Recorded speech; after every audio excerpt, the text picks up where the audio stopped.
If we see the traditional figure of Christ as a parallel to the psychic manifestation of the self, then the Antichrist would correspond to the shadow of the self, namely the dark half of the human totality, which ought not to be judged too optimistically.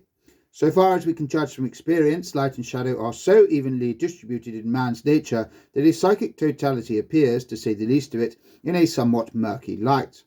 The psychological concept of the self, in part derived from our knowledge of the whole man, but for the rest depicting itself spontaneously in the products of the unconscious as an archetypal quaternity bound together by inner antinomies, cannot omit the shadow that belonged to the light figure, for without it this figure lacks body and humanity.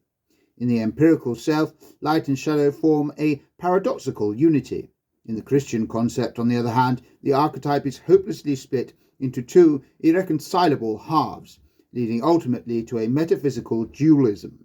the final separation of the kingdom of heaven from the fiery world of the damned.